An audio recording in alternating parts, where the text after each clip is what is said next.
Aku Tuhan kamu yang paling tinggi. Aku Tuhan yang kamu sembah. Aku adalah Tuhan yang harus kamu sembah. Semakin takut kekuasaan itu yang membuat dia sombong. Semakin takut kekuasaan itu membuat dia congkak. Semakin takut kalau ternyata kekuasaan itu yang membuat dia masuk ke neraka nantinya. Asfa'tum fi haddin min hududillah. Kamu mau nego sama hukum Allah? Kamu mau minta keringanan atas hukum Allah?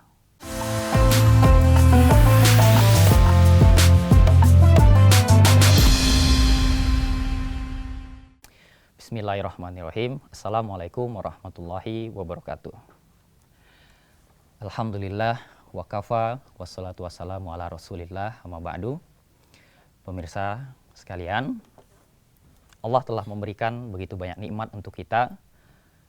Maka sungguh hina ketika kita justru lebih memilih untuk membangkang, lebih memilih untuk tidak bersyukur atas nikmat yang Allah berikan. Kemudian salawat serta salam kita sampaikan kepada baginda Nabi Muhammad SAW. Pemirsa yang Allah sayangi, ada seorang pemimpin yang Allah berikan kekuasaan. Allah berikan begitu besar kekuasaan. Kekuasaan yang dia miliki segitu besarnya, sampai-sampai dia berani mengklaim kalau diri dia adalah Tuhan. Dia adalah seorang yang bernama Fir'aun, yang mungkin kita udah sering sekali mendengar ceritanya. Fir'aun adalah seorang raja yang hidup di masa Nabi Musa alaihi salam. Fir'aun, Allah berikan kekuasaan yang begitu besar. Ketika dia hendak mandi, banyak dari pegawainya yang dia perintahkan untuk mengambil air dan membuat kolam renang dia. Padahal kita tahu kalau di Mesir itu air susah, tapi Fir'aun bisa mandi di dalam kolam renang. Kekuasaan yang besar ini membuat Fir'aun menjadi congkak, membuat Fir'aun menjadi pemimpin yang zolim. Dia suka menghukum budak, memerintahkan di luar dari nalar manusia. Dan Fir'aun menjadi pemimpin yang Allah abadikan sebagai pemimpin yang sangat zolim. Sampai-sampai kebangkangan Fir'aun udah bukan lagi mungkin zolim manusia, itu udah lewat. Karena apa? Fir'aun mengatakan, Ana rabbukumul a'la. Aku Tuhan kamu yang paling tinggi. Aku Tuhan yang kamu sembah. Aku adalah Tuhan yang harus kamu sembah. Itu adalah klaim dari Fir'aun ketika dia sudah di dalam posisi yang tertinggi di mata manusia. Pemirsa sekalian, Allah menghukum Fir'aun pada akhirnya dengan Allah tenggelamkan di laut. Dan Allah menjadikan pelajaran dari Fir'aun untuk kita semua. Ini adalah kisah pemimpin yang zolim. Di satu sisi, ada seorang pemimpin yang dalam benak kita kalau pemimpin itu adalah orang yang bajunya mahal, orang yang rumahnya mewah, pemimpin yang begitu dijaga oleh banyak pengawal, tapi berbeda dengan pemimpin yang satu ini. Ketika datang utusan dari negara sebelah ingin bertemu dengan pemimpin ini, tetapi dia dapati di mana? Pemimpin tersebut sedang baring di bawah pohon kurma dan bajunya robek-robek. Pemimpin tersebut bernama Umar bin Khattab. Umar bin Khattab menjadi khalifah kedua setelah Abu Bakar. Umar bin Khattab memimpin umat Islam dengan adil. Umar bin Khattab sangat sederhana. Umar bin Khattab saking sederhananya, dia takut apa yang dia miliki akan dia dihisap oleh Allah. Dan dia sangat takut apa yang dia gunakan dari seluruh alat-alat negara yang akan menjadi ancaman buat dia di akhirat.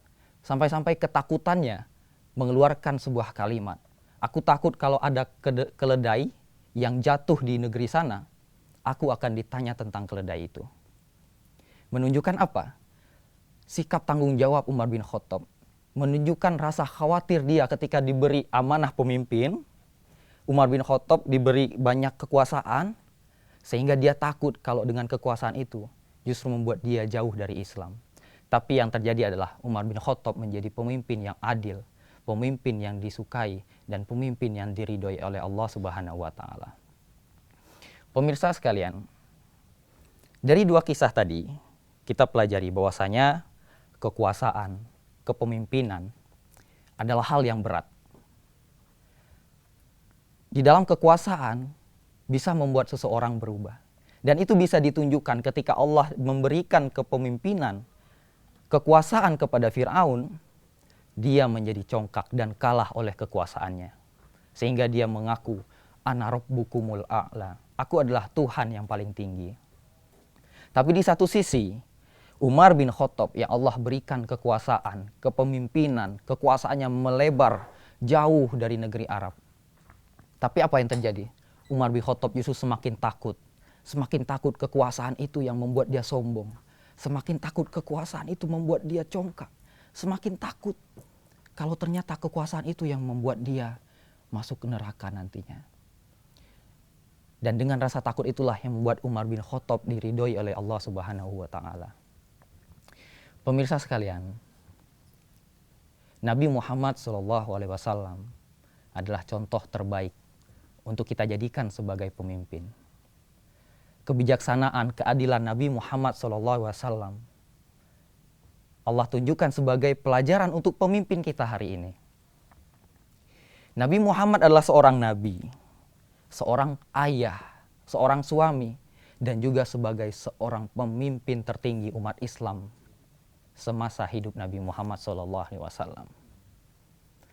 Ada satu kisah unik bagaimana Nabi Muhammad menunjukkan keadilannya, menunjukkan kepemimpinannya. Karena semuanya berdasarkan dari perintah Allah Subhanahu wa taala. Allah berfirman, "Ya ayyuhalladzina amanu, idza hakamtum fahkum bil adl." Jika kamu berhukum, maka hukumlah dengan yang adil. Ini merupakan perintah dari Allah Subhanahu wa taala. Dan itu ditunjukkan oleh Nabi Muhammad SAW ketika suatu ketika ada seorang perempuan yang mencuri. Kita tahu hukum mencuri apa? Di dalam Islam, dia dihukumi potong tangan ketika mencurinya sudah mencapai batasan dari syariat. Maka perempuan ini Rasulullah tetapkan untuk dipotong tangannya. Tetapi perempuan itu ternyata anak dari seorang bangsawan, anak dari pemuka yang besar. Maka bangsawan tersebut mencoba nego kepada Nabi. Nabi punya sahabat yang bernama Usamah bin Zaid. Usamah bin Zaid pun didatangi oleh ayah dari perempuan yang mencuri tadi. Coba Usamah kamu nego ke Nabi, bisa nggak jangan potong tangan gitu, hukuman yang lain.